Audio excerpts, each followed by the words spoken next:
Hi hello sweeties, welcome to my story world. తప్పకుండా thank you అని వివేక్ కృతజ్ఞతగా చెప్పాడు. బాయ్ అని సంజయ్ కాల్ కట్ చేసి అప్పటికే సిద్ధం చేసిన డాక్యుమెంట్స్ని తమ లాయర్కి పంపించి కాల్ చేశాడు. లాయర్ జితేందర్ కాల్ లిఫ్ట్ చేయగానే చెప్పు సంజయ్ అని అన్నాడు. అంకుల్ పేపర్స్ సెండ్ చేశాను జస్ట్ ఇప్పుడే, ఒకసారి అన్నింటినీ చెక్ చేసి మీ ఫార్మాట్లో మీరు డాక్యుమెంట్స్ రెడీ చేయండి అని సంజయ్ చెప్పాడు. ఏంటి ఆస్తి పంపకాలా అని జితేందర్ నవ్వాడు. అయ్యయ్యో అటువంటిదేమీ లేదు, అలాంటిదేమైనా ఉంటే నేను మీకు పేపర్స్ ఎందుకు పంపిస్తాను, ఆల్రెడీ మీ దగ్గర ఒక కాపీ ఉంటనే ఉంది కదా అని సంజయ్ అన్నాడు. మరి విషయం ఏంటి అని జితేందర్ అడిగాడు. సంజయ్ బ్రీఫ్గా చెప్పడంతో ఆశ్చర్యపోయిన జితేందర్, సంజయ్ ఆలోచించే డెసిషన్ తీసుకున్నావా? ఇప్పుడు నువ్వు ఆ కాలేజీ తీసుకున్న దానికి ఉన్న బ్యాడ్ నేమ్ అయితే వెంటనే పోదు కదా, కొంచెం టైం పడుతుంది. ఈలోపు చాలా లాస్ వచ్చే ఛాన్స్ ఉంది. కాబట్టి కాలేజెస్ని తీసుకోవడం అనే ఆలోచన విరమించుకుంటే మంచిది. ఇంత మంచి అమౌంట్కి తీసుకుంటున్నావు, రేపు లాస్ వస్తే చాలా ప్రాబ్లం అవుతుంది అని అన్నాడు. అయినో అంకుల్, అలా అని వాళ్ళ పరిస్థితిని చూసి 10 రూపాయలు తగ్గించనా? అలాంటిది ఒకటి మనకి జరిగితే బాధపడమా? వాళ్ళు అంతేగా. ఇక లాస్ అంటారా, పర్వాలేదు, మనం ట్రై చేద్దాం. న్యూస్ పేపర్లో అడ్వర్టైజ్మెంట్స్ వేయిద్దాం. ఈ ఇయర్ కాస్త కష్టపడితే మంచి స్కోర్ కనుక వచ్చిందంటే ఎప్పటిలా కాలేజ్ నేమ్ ఒక బ్రాండ్లానే ఉండిపోతుంది కదా అని సంజయ్ అన్నాడు. అంటే జరిగిన విషయం చిన్నది కాదు కదా, చాలా చాలా పెద్దది. యాక్చువల్లీ మా లాయర్స్ అసోసియేషన్లో కూడా దీని గురించి చాలా గోల జరుగుతుంది అని అన్నాడు. ఇప్పుడే ఏముంది, అసలు వాళ్ళు బయటకు వస్తే కదా ఇంకా గోల పెరిగేది అని సంజయ్ అన్నాడు. నిజమే అనుకో, న్యాయంగా ఉండేవాళ్ళు కొంతమంది ఉంటే డబ్బును చూసి అడుగు ముందుకు వేసేవాళ్ళు కూడా ఉంటారుగా. ఇకపోతే ఆడపిల్లలకు సంబంధించిన విషయం కదా, ఆ కాలేజీకి పంపించాలంటే ఎలా అయినా తల్లిదండ్రులు ఆలోచిస్తారుగా అని అన్నాడు. అంకుల్, ఒక మాట చెప్పమంటారా? ఒక అమ్మాయికి ఇలా జరగాలని రాసిపెట్టి ఉంటే అది ఎక్కడైనా జరుగుతుంది. ఓన్లీ ఈ కాలేజ్లో వాళ్ళని రూల్ ఏం లేదుగా. మనం దాని గురించి కొంచెం అవేర్నెస్ చేద్దాం. పర్వాలేదు, అదంతా నేను చూసుకోగలను. మీరు డాక్యుమెంట్స్ రెడీ చేయండి. ఎంత వీలైతే అంత తొందరగా చేస్తే నేను నా పనులు చూసుకుంటాను అని సంజయ్ చెప్పాడు. సంజయ్ వాళ్ళ ఫ్యామిలీ మెంబర్స్ కూడా కనిపించడం లేదని న్యూస్లో విన్నాను. మరి ఇప్పుడు నేను డాక్యుమెంట్స్ రెడీ చేస్తే ఎలా? పైగా రెడీ చేయమని అంత స్ట్రాంగ్గా చెప్తున్నావు అంటే వాళ్ళ ఇంట్లో వాళ్ళ పర్మిషన్ నీకు దొరికిందా? వాళ్ళు ఎక్కడున్నారో తెలుసా అని జితేందర్ అడిగాడు. అంకుల్, ఫ్రాంక్గా చెప్తున్నాను, వాళ్ళు ఎక్కడున్నారో నాకు తెలుసు. అండ్ వాళ్ళతో నేను డీల్ కూడా మాట్లాడేశాను, ఒప్పుకున్నారు, ప్రాబ్లం ఏమీ లేదు అని సంజయ్ చెప్పాడు. Oh really? మరి ప్రకాష్ రావు గారి సంతకం ఎలా అని జితేందర్ అడిగాడు. ఏదో ఒకరోజు బయటికి వస్తారుగా, అప్పుడు తప్పదు, ఖచ్చితంగా సంతకం పెట్టే తీరుతారు. కాలేజెస్ ఆయన చేతుల్లో ఉంటే నష్టమే కానీ లాభం ఉండదు. అదేదో నాకిస్తే కాస్తైనా లాభం దక్కుతుంది. అన్నింటికీ మించి ఆయన ఎంత పెద్ద క్రిమినల్ అన్నది ఈ మొత్తం దేశానికి తెలిసిపోయింది. అటువంటప్పుడు కాలేజ్ ఆథరైజేషన్ పోతుందిగా. చచ్చినట్టు నాకిస్తే పిల్లల భవిష్యత్ అయినా బాగుంటుంది అని సంజయ్ అన్నాడు. జితేందర్ ఆలోచించి, కరెక్ట్ డెసిషన్ తీసుకున్నా, ఓకే, నాకు ఈ పేపర్ వర్క్ అంతా అవ్వడానికి 2 days పట్టచ్చు అని అన్నాడు. ఓకే, ప్రాబ్లం లేదు, ఎంత వీలైతే అంత తొందరగా చేసేయండి అని సంజయ్ చెప్పి బాయ్ అంకుల్ అని కాల్ కట్ చేశాడు. అలా కాల్ కట్ అవ్వగానే మళ్ళీ కాల్ రావడంతో సంజయ్ లిఫ్ట్ చేసి, చెప్పరా, డాక్టర్ రౌండ్స్కి వచ్చారా అని అడిగాడు. అన్నయ్య, హ్యాపీ న్యూస్, డాడీని రేపు డిశ్చార్జ్ చేస్తున్నారు.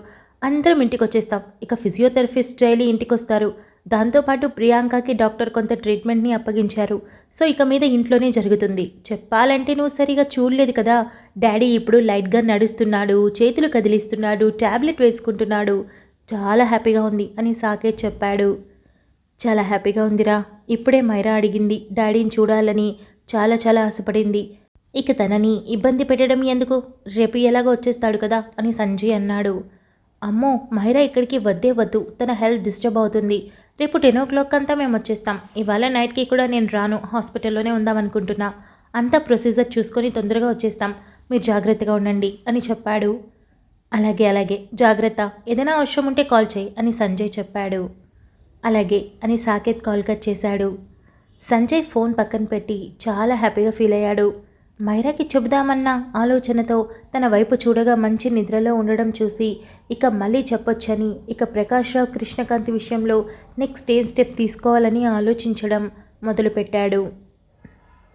వాచ్మెన్ కాల్ చేయడంతో ప్రకాష్ రావు లిఫ్ట్ చేసి, చెప్పు అని అన్నాడు. వాచ్మెన్ చెప్పింది విని ప్రకాష్ రావు షాక్ అయిపోయి, ఏం మాట్లాడుతున్నావు నువ్వు? మొత్తం వెతికావా అని అరిచాడు. మొత్తం వెతికాను సార్, కానీ ఇంట్లో ఎక్కడ ఆవిడ కనిపించటం లేదు. వేసిన తలుపులు వేసినట్టే ఉన్నాయి, కానీ మనిషి మాత్రం కనబడట్లేదు అని వాచ్మెన్ చెప్పాడు. ఏం గాడిదలు కాస్తున్నావురా నువ్వు? నీకెందుకు జీతం ఇచ్చేది? ఏం చేస్తున్నావు అక్కడ అని ప్రకాశ్రావు తన ఇష్టానికి వయసు తారతమ్యం లేకుండా అరిచి ఫోన్ విసురుగా సోఫాలో విసిరేశాడు. ఏం జరిగింది అని కృష్ణకాంత్ అడిగాడు. ఏం జరిగిందా? ఆ రాజీవ్ అమ్మ ఇంట్లో లేదట. ఎటు పోయిందో తెలియడం లేదు. తప్పించుకుని పోయింది. మనం అనుకున్నవన్నీ రివర్స్ అయిపోతున్నాయి అని అరిచాడు. రాజీవ్ అమ్మ తప్పించుకుందా అని కృష్ణ పోలీస్ బుర్రకి పదును పెట్టి 5 నిమిషాల పాటు మౌనంగా ఆలోచించి ఒక కొలిక్కి వచ్చి, ప్రకాష్, నాకెందుకో ఇదంతా సంజయ్ ఆడుతున్న డ్రామా అని అనిపిస్తుంది. ఎందుకంటే ఆ రాజీవ్ అమ్మ బయటికి వెళ్ళిందంటే ఖచ్చితంగా వాడి ప్రమేయం ఉండనే ఉంటుంది. కారణం ఇది రాజీవ్ వల్ల అయ్యే పని కాదు. మనం 2 ఏళ్లుగా బెదిరిస్తుంటే బెదిరిపోతూనే ఉన్నాడు. అటువంటి వాడు వాళ్ళ అమ్మని తీసుకుపోయాడంటే నేను ఖచ్చితంగా నమ్మను. వాడు ఖచ్చితంగా ఆ సంజయ్ని కలిసి ఉంటాడు. ఆ మైరా గురించి కూడా కనుక్కొని ఉంటుంటాడు. అలా కనుక్కునే ప్రాసెస్లోనే సీసీ కెమెరా కంటపడి ఉంటుంది. వాడే తెలివిగా మన వీడియోస్ని ఇలా బయటపెట్టి రాజీవ్ అమ్మని తీసుకొని వెళ్ళిపోయి ఉండొచ్చు. ఇది కరెక్టో కాదో నాకు తెలియదు, కానీ నా మనసు ఇది కరెక్ట్ అని చెప్తుంది అని కృష్ణకాంత్ అన్నాడు. ప్రకాశ్రావు ఆలోచిస్తూ, ఇదే కనుక నిజమై ఉంటే చచ్చాడు వన్న చేతులు అని అన్నాడు. ముందు నువ్వు ఆలోచించాల్సింది ఇది కాదు, మనం నెక్స్ట్ ఏం చేయాలని అని కృష్ణకాంత్ అన్నాడు. ఏం చేస్తాం? ముందు మనం ఒక లాయర్ని పట్టుకోవాలి. వాడితో యాంటిసిపేటరీ బెయిల్కి అప్లై చేయాలి. అది రావాలి. వచ్చాక మనం బయట అడుగు పెట్టాలి. అప్పటి వరకు మనం ఇక్కడి నుండి కదిలేందుకు వీలు పడదు. ఇంకొకటి, మన ఫోన్లు వాడలేం. సో ఎలా మనం ఇక్కడి నుండి బయటపడాలి అని ప్రకాశ్రావు అన్నాడు. కృష్ణకాంత్ ఆలోచించి, ఒక పని చేద్దాం. రాత్రి 10 గంటల తర్వాత బయటికి వెళ్దాం. మొహానికి మాస్క్ వేసుకొని ఒక కొత్త ఫోన్, ఒక కొత్త సిమ్ తీసుకొని వేరే ఏదైనా ఏరియాకి చేరుకొని కారులో నుండి ఒక లాయర్ని అప్రోచ్ అయ్యి అన్నీ మాట్లాడి మళ్ళీ తిరిగి ఆ ఫోన్ స్విచ్ ఆఫ్ చేసి ఇక్కడికి తిరిగి వచ్చేద్దాం. ఏమంటావ్ అని అన్నాడు. ఇదంతా అయ్యే పని అనుకుంటున్నావా? అసలు కాదు. ఇదంతా కాదు, కానీ నీకు హెల్ప్ చేసేవాళ్ళు బయట ఎవరైనా ఉన్నారా అని ప్రకాశ్రావు అడిగాడు. కృష్ణకాంత్ ఆలోచించి, ఉన్నాడు. ఓ దొంగ విధవ. వాడిని నేను జైల్లో నుండి బయటపడేలా చాలా హెల్ప్ చేశాను. నాకెప్పుడు ఏ సాయం కావాలన్నా చేస్తానన్నాడు అని చెప్పాడు.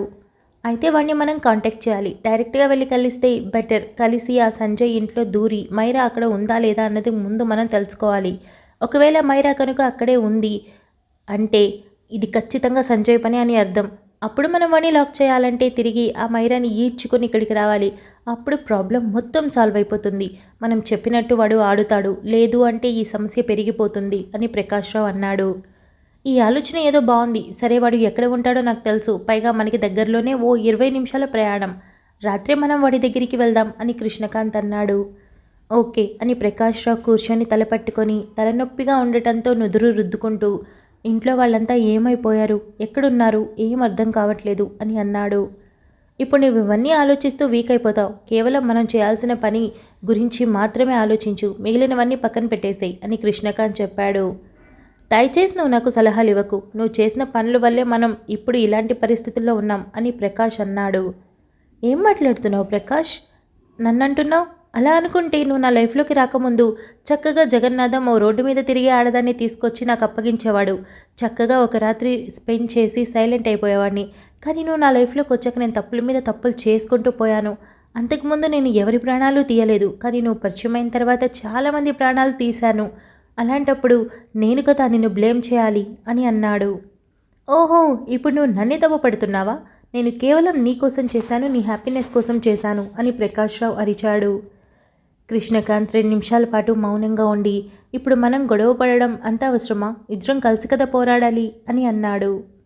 ప్రకాశ్రావు లేచి, ఫోన్ మాత్రం ఆన్ చేయకు, ముందే చెప్తున్నా అని చెప్పి తన ఫోన్ తీసుకొని అక్కడి నుండి నేరుగా రూమ్లోకి వెళ్ళిపోయాడు. ఇంటికి చేరుకునేసరికి ఎవరూ లేకపోవడంతో పవిత్ర కిచెన్లోకి వెళ్ళి మంచినీళ్ళు తీసుకొచ్చి మనోజ్కి ఇచ్చింది. డాన్, ఎలా ఉంది అని నీలవేణి తన రూమ్లో నుండి అప్పుడే వస్తూ అడిగింది.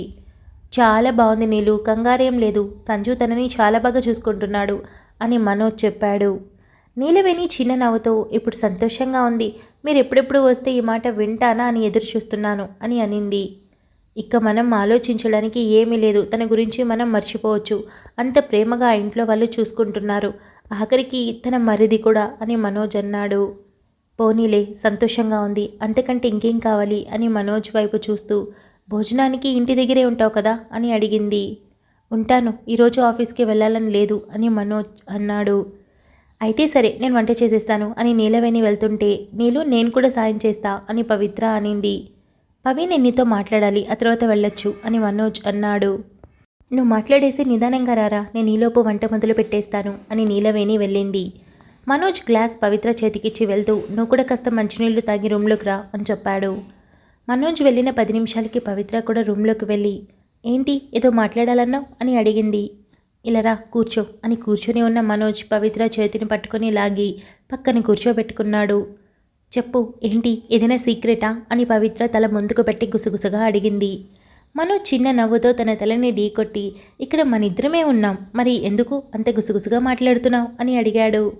వేళ కొలం కాదు, ఏంటో చెప్పు, టెన్షన్ భరించలేకపోతున్నాను తెలుసా, ఊరికే అడిగితే విసిగించుకుంటావేమోనని సైలెంట్గా ఉంటున్నా, లేదంటే నెక్స్ట్ ఏంటి అని నేను లోకల్ సినిమాలో నానిని విసిగించిన దానికన్నా నిన్ను మరింత విసిగించేదాన్ని అని పవిత్ర అనింది. నేనెప్పుడైనా నిన్ను విసిగించుకున్నానా అని మనోజ్ అడిగాడు. లేదే అని పవిత్ర ఆలోచిస్తూ అనింది. ఆలోచిస్తూ అన్నావంటే ఎప్పుడో విసిగించుకొని ఉండుంటాను అని మనోజ్ పవిత్ర చేతిని పట్టుకొని మెల్లగా పైకి లేపి తన ఒడిలోకి తీసుకుంటూ అన్నాడు. పవిత్ర ఆలోచిస్తూ, నిజంగా లేదు, నేనేమీ ఆలోచించలేదు, ఎందుకలా అడుగుతున్నావు అని ఆలోచిస్తున్నా అని అనింది. చక్కగా పవిత్రని తన ఒడిలో కూర్చోబెట్టుకొని చుట్టూ చేతులు వేసి, అవునా, అయితే నేను ఎప్పుడు విసిగించుకోలేదన్నమాట అని అన్నాడు. లేదు, అసలు నువ్వు మాట్లాడడమే గగనం, అలాంటిది విసిగించుకోవడమా, అది జరిగినా బాగుండేది అని పవిత్ర మూతి విరుస్తూ అనింది. మనోజ్ చిన్న నవ్వుతో చూస్తూ ఉండడంతో పవిత్ర మనోజ్ వైపు చూపు మళ్లించి, ఎందుకు నవ్వుతున్నావు అని అడుగుతూ తనను తాను చూసుకొని ఆశ్చర్యంగా మనోజ్ వైపు చూస్తూ వెంటనే లేవబోయింది. మనోజ్ గట్టిగా పట్టుకోవడంతో, మనో వదలవా అని మొహమాటంగా అనింది. ఇంకేమైనా అడుగు అని మనోజ్ అన్నాడు. పవిత్ర చెవి వెనుక రుద్దుకుంటూ, నేను అదే అడుగుతాను అని అనింది. దానికి సమాధానం లేదులే అని మనోజ్ అన్నాడు. పవిత్ర మెల్లగా తల ఎత్తి మనోజ్ వైపు చూసి, అమ్మో చూపుల్లో తేడా కనిపిస్తుంది అని మెల్లగా తల పక్కకు తిప్పడంతో, నా వైపు చూసి మాట్లాడొచ్చు కదా అని మనోజ్ అన్నాడు. చూడనంటే చూడను అని పవిత్ర అనింది. ఎందుకు చూడవు అని మనోజ్ అన్నాడు. నేను చెప్పను అని పవిత్ర అనింది. సంజు ఇంట్లో ఏదైనా కార్యం జరగాలి అన్నాడు, అదేంటో కాదు, మన నిశ్చితార్థం అని చెప్పాడు. పవిత్ర వెంటనే తల తిప్పి, ఈ సిచ్యువేషన్లో ఎవరైనా ఫంక్షన్స్ చేసుకుంటారా అని తన చేతిని మనోజ్ మొహం మీద పెట్టి అడిగింది. మనోజ్ తల వెనక్కి అంటూ, చేసుకోకూడదా, నాకు చేసుకోవాలనిపిస్తుంది అని అన్నాడు. అదే ఎందుకు అనిపిస్తుంది, ఒక పక్క డాన్కి హెల్త్ బాగోలేదు, వాళ్ళ మామయ్యకి కూడా హెల్త్ బాగాలేదు, సిచ్యువేషన్స్ కరెక్ట్గా లేవు, సంజు గారు బాధల్లో ఉన్నారు, ఇక అటొచ్చి నువ్వు కూడా బాధలో అంటూ మాట్లాడడం ఆపి, బాధలో ఉన్నావు కదా, ఇప్పుడొద్దు అని నెమ్మదిగా చెప్పింది. నేను ఇక్కడ బాధలో ఉన్నా నీకు చెప్పానా అని మనోజ్ అన్నాడు. పొద్దున అన్నావు కదా నీ బాధ ఇప్పుడే మెల్లమెల్లగా పోతుందని, అంటే ఎంతో కొంత ఉందని కదా అర్థం అని పవిత్ర అనింది. కరెక్ట్ దారిలోకి వచ్చావు, నాకు బాధ ఉంది, మరి నువ్వేం చేస్తుంటావు, పోగొట్టొచ్చు కదా, ఎందుకంటే పెద్ద పనులేమున్నాయి అని అన్నాడు. నేను పోగొట్టాలా, ఎలా అని పవిత్ర అడిగింది. ఎలా అంటే ప్రేమ చూపించాలి అని మనోజ్ అన్నాడు. చూపిస్తున్నా కదా, సరిపోవడం లేదా, ఏదైనా తక్కువైందా అని పవిత్ర అడిగింది. అన్నీ తక్కువే, బయట స్కూల్ పిల్లల్ని వెళ్ళి చూడు ఏం చేస్తున్నారో, పోనీ ఇంటర్ చదివే పిల్లల్ని చూడు ఏం చేస్తున్నారో తెలుస్తుంది, నేను చదువుకొని చాలా సంవత్సరాలైంది అని మనోజ్ పవిత్ర భుజంకి తల నుంచి అన్నాడు. వాళ్ళేం చేస్తున్నారో నాకేం తెలుసు, ఇప్పుడు నేనేం చేయాలో నువ్వు చెప్పొచ్చు కదా అని పవిత్ర అడిగింది. మనోజ్ చిన్న నవ్వుతో పవిత్ర వైపు చూస్తూ, నేను చెప్పింది చేస్తావా అని అడిగాడు. తప్పకుండా అని పవిత్ర తల ఊపింది. అయితే ఇవాళ ఈవినింగ్ మనిద్దరం డిన్నర్ డేట్కి వెళ్దాం అని చెప్పాడు. ఓ అంతేనా, తప్పకుండా వెళ్దాం, నేను వస్తాను అని పవిత్ర చెప్పింది. ఎక్కడికి వెళ్ళక్కర్లేదు, ఈ రూమ్కి వస్తే చాలు, ఇక్కడే డిన్నర్ డేట్ అని మనోజ్ చెప్పాడు. అదేంటి, మూవీస్లో డిన్నర్ డేట్ అంటే బయటికి వెళ్తారు కదా అని పవిత్ర అడిగింది. వద్దులే, మనకి ప్రైవసీ చాలా అవసరం, ఆ హోటల్కి వెళ్తే అందరి ముందు మాట్లాడుకోవాలి, విసుగొస్తుంది, అది ఇక్కడ అనుకో చాలా బాగుంటుంది అని మనోజ్ అన్నాడు. పవిత్ర ఆలోచించి, అయితే సరే నీ ఇష్టం, నీకు ఇక్కడే నచ్చితే ఇక్కడే మనం డిన్నర్ చేద్దాం అని అనింది. హలో, డిన్నర్ చేయడం వేరు, డిన్నర్ డేట్ వేరు అని మనోజ్ తల కొట్టుకున్నాడు. ఓ రెండు వేరువేరా, నాకు ఒకేలా తెలిసాయి, అని పవిత్ర అనింది. నేను రెండింటికి డిఫరెన్స్ ఏంటో క్లియర్గా అర్థమయ్యేలా చెప్తాను, కానీ ప్రస్తుతానికి ఒక మంచి హగ్ ఇచ్చి వెళ్ళొచ్చు కదా అని అన్నాడు. పవిత్ర చిన్న నవ్వుతో తప్పకుండా అని మనోజ్ వైపు తిరిగి లైట్గా హగ్ చేసుకొని వదిలి ఓకేనా అని అడిగింది. మనోజ్ తన మొహం మీద చెయ్యి పెట్టుకొని ప్రస్తుతానికి ఇది చాలే, అడ్జస్ట్ అవుతాను, ఇక మీద నిన్ను మాత్రం ఇవ్వమని అడగను, అడిగనంటే అడగను, అవసరమైతే తీసుకుంటాను అని మనోజ్ చెప్పాడు. ఏమైంది అని పవిత్ర అడిగింది. ఏం లేదు అని పవిత్ర బుగ్గలు రెండు నొక్కి పట్టుకొని తన వైపు చూస్తూ నువ్వు డాన్ ఎందుకు ఫ్రెండ్స్ అయ్యారో నాకు ఇప్పుడు బాగా అర్థమైంది. పాపం అక్కడ సంజు బలి, ఇక్కడ నేను బలి అని అన్నాడు. పవిత్ర మూతి తిప్పడంతో మనోజ్ నవ్వేస్తూ పవిత్ర షోల్డర్ మీద తలానించి తనని హక్ చేసుకొని ఒక 10 నిమిషాలు అలానే ఉండి నాకు బాగుంది అని అన్నాడు. నేనేమీ సన్నగా లేను అని పవిత్ర అనింది.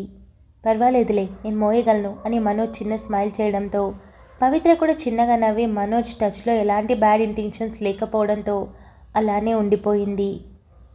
కాసేపటికి నిద్రలేచిన మైరా మెల్లగా కదులుతూ సంజు అని పిలిచింది. బాల్కనీలో ఫోన్ మాట్లాడుతున్న సంజయ్ తొంగి చూసి కాల్ కట్ చేసి వెంటనే లోపలికొచ్చి మైరా లేవబోతుంటే తనని మెల్లగా లేపి కూర్చోబెట్టి ఏమైంది, ఏమైనా కావాలా అని అడిగాడు. ఇలా కూర్చో అని మైరా చెప్పగానే సంజయ్ కూర్చోవడంతో మైరా బెడ్కి ఆనుకొని కూర్చొని సంజు మనం ఒకసారి డాక్టర్ దగ్గరికి వెళ్దామా, లేదా ఒకసారి లేడీ డాక్టర్ తెలిసిన వాళ్ళు ఉంటే ఇంటికి పిలిపిస్తావా అని అడిగింది. Thank you so much for listening guys. Update నచ్చినట్టయితే లైక్ చేయండి, షేర్ చేయండి, కమెంట్ చేయండి, అలానే సబ్స్క్రైబ్ చేసుకోండి.